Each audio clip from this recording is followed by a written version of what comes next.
Pemerintah Kabupaten Aceh Singkil terus berupaya merebut kembali 4 pulau yang kini masuk ke wilayah Sumatera Utara berdasarkan SK Kementerian Dalam Negeri. Ya, hal ini sebagaimana tertuang pada keputusan bersama Gubernur Sumatera Utara dan juga Gubernur Aceh tertanggal 22 April 1992.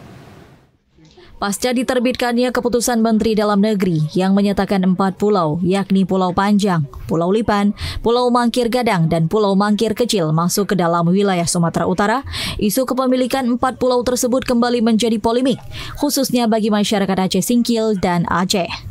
Pemkab Aceh Singkil menegaskan saat ini upaya pengembalian pulau-pulau tersebut menjadi prioritas, mengingat pulau-pulau ini telah lama menjadi bagian dari Aceh sejak masa Kabupaten Aceh Selatan sebelum Aceh Singkil mekar.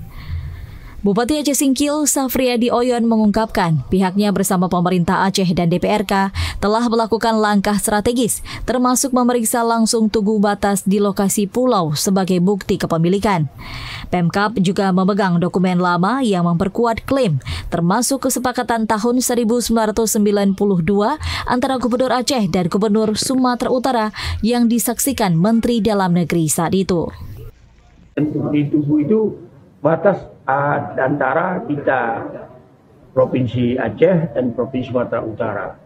Jelas nyata bukti-bukti dan kepemilikan daripada pulau itu adalah milik orang Aceh.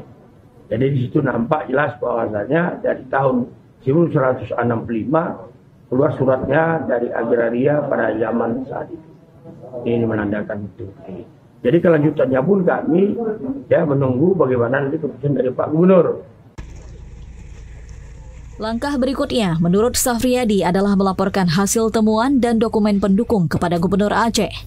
Pihaknya juga akan menghadiri rapat penting bersama Forkopimda, tokoh masyarakat dan anggota legislatif Aceh di Banda Aceh untuk merumuskan langkah hukum dan politik.